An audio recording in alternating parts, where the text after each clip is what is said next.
नाम कमाल अहमद है और मैं कमाल एक्सप्रेस से आप लोगों की खिदमत में हाजिर हुआ हूँ आज कनाडा वीज़ा की इन्फॉर्मेशन लेके। कनाडा वीज़ा कैसे अप्लाई होता है और हम किन मराहिल से गुज़रते हैं और कौन-सी वेबसाइट पे जाके अप्लाई होती है ये एप्लीकेशन, आज हम आपको सब तमाम चीज़ें बताएँगे।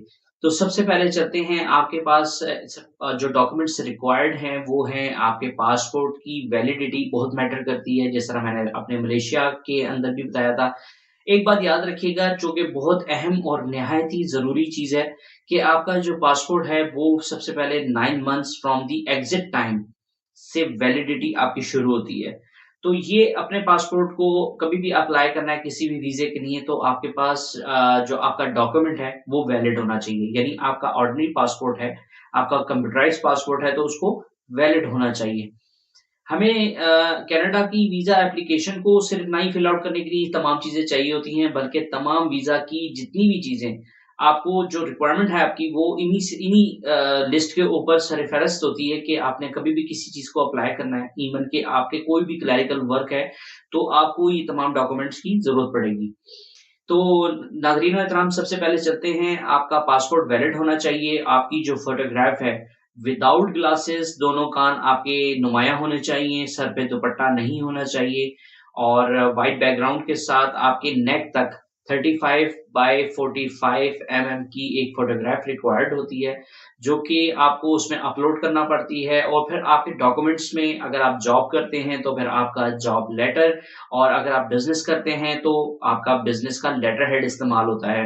जॉब लेटर का जो सिनेरियो है वो आपको उसकी टेम्पलेट्स जो हैं गूगल से भी मिल जाते हैं, नहीं तो आपके ऑफ़िशियली कोई भी अगर आपको प्रोवाइड करता है, तो उसको ये ज़रूर बताएँ कि रेफ़रेंस नंबर ज़रूर डालें अपने to whom it may concern के लेटर के ऊपर, जिसमें आप लिखते हैं it is certified that blah, blah, blah mister Nasir और व्हाटएवर जो भी आपकी डॉक्यूमेंटेशन होगी, उसके अकॉर्डिंगली आपको तमाम चीज़ें उसमें मेंशन करवानी होगी। तो नाज़रीन व एहतराम अगला मरहला जो है वो आपका अकाउंट मेंटेनेंस है। अकाउंट मेंटेनेंस लेटर है वो बैंक आपको देता है मैनेज करके कि कितने अरसे से आप अपना मैनेज कर रहे हैं अकाउंट को और अपनी कर रहे हैं। आपकी स्टेटमेंट लास्ट 6 मंथ्स की निहायत ज़रूरी है जिसमें क्लोजिंग बैलेंस कनाडा के लिए आपके पास तकरीबन 18 से 20 लाख रुपए होना चाहिए और नॉर्मली इस वीज़े को अप्लाई करने के लिए आप 6 लाख 7 लाख रुपए भी अप्लाई कर सकते हैं, लेकिन वो आपके नेगेटिविटी की तरफ चले जाते हैं। तो आपको इसमें एक पॉजिटिव जो एनहांसमेंट है वो उसमें आपका उसी तरह आपका टैक्स पेयर है, आपके टैक्स पेपर और टैक्स पेपर के साथ-साथ आपको आपकी जो टैक्स रिटर्न है मतलब 1 ईयर के होने चाहिए और आपकी ट्रैवल रिजर्वेशन, आपकी ट्रैवल हिस्ट्री बड़ी मैटर करती है। ये अपने माइंड में सब रख लें कि आपकी जो ट्रैवल हिस्ट्री है वो बहुत मैटर करती है इन तमाम चीज़ों में। अगर आपके पास ट्रैवल हिस्ट्री नहीं है तो आप तमाम लोग जितने भी मेरे नाज़रीन एहतराम इस कनाडा की एप्लीकेशन को देखते हैं, इसको ये याद रखिएगा कि जब भी कनाडा की एप्लीकेशन अप्लाई करने जाएँगे, टेम्परेरी रेज़िडेंट परमिट को अप्लाई करेंगे, वो आपको रिफ्यूज़ल की तरफ ले जाएँगे और रिफ्यूज़ कर देंगे आपका वीज़ा। अपनी कनाडा की हिस्ट्री अपना किसी भी ट्रैवल हिस्ट्री को बनाएँ आप। मलेशिया है, थाईलैंड है, इंडोनेशिया है, अज़रबैजान है, कम से कम 6 से 7 ममालिक आप कीजिए और इस तरह की उनकी तमाम रिक्वायरमेंट्स आपको किन-किन डॉक्यूमेंटेशन की ज़रूरत होती है, उनको किस तरह अप्लाई किया जाता है, हम आपको मज़ीद इन तमाम रिकॉर्डिंग्स की तरफ लेते हुए चलेंगे। फर्दर आपको जो चीज़ें रिक्वायर्ड हैं नाज़रीन व एहतराम उसमें आपको कौन-सी वेबसाइट इसमें इस्तेमाल होती है, मैं आज आपको वो भी बताता हूँ। तो सबसे पहले हम चलते हैं इसमें एहतराम उसमें आपको कौन-सी वेबसाइट इसमें इस्तेमाल होती है, मैं आज आपको वो भी बताता हूँ। आप सबसे पहले जाएँगे गूगल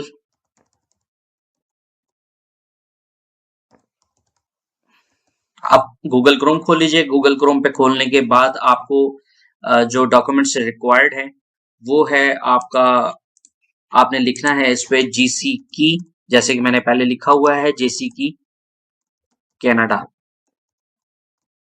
आप कनाडा करेंगे, जीसी की कनाडा पे करने के बाद आपको उसके बाद आपने अप्लाई करना है। ये जो फर्स्ट लिंक आ रहा है, फर्स्ट लिंक के ऊपर आप जाके अप्लाई कर सकते हैं। इसमें है sign in or IRCC secure account, इस पे आप जाइए और आपने सबसे जो मेन चीज है एक बात याद रखिएगा, इस पे लॉगिन बनाने के बाद आपको ये साइन इन है, यहाँ पे आप रजिस्टर कर सकते हैं। इस तमाम जो रजिस्टर है डोंट हैव एनी अकाउंट, तो अगर आपके पास अकाउंट नहीं है तो आप अपना अकाउंट बनाएंगे। अगर आपके पास लॉगिन एंड पासवर्ड है तो आप अपना लॉगिन एंड पासवर्ड यहाँ पर जाके बना सकते हैं। आप देख सकते हैं कि ये हाइलाइट भी होता है, साइन इन विथ की, ये आपको रखना है याद।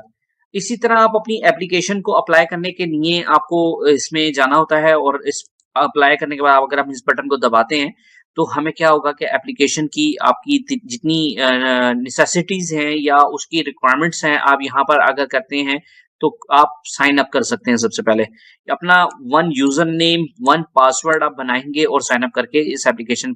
तो ये थी नाजरीनो एहतराम हमारी कनाडा की इंफॉर्मेशन, जो कि हमने आपको बर वक्त सही तरीके से पहुंचाने की कोशिश की और आपको तरीका सिखाया कि कैसे कनाडा का वीज़ा अप्लाई होता है और उसका रिजल्ट क्या आता है।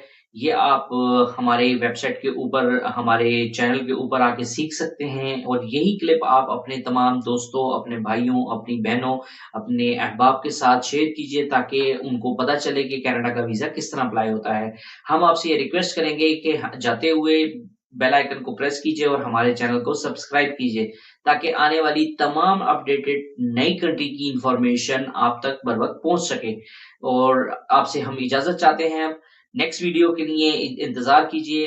तब तक के लिए इजाजत। अस्सलाम वालेकुम व रहमतुल्लाहि व बरकातहू।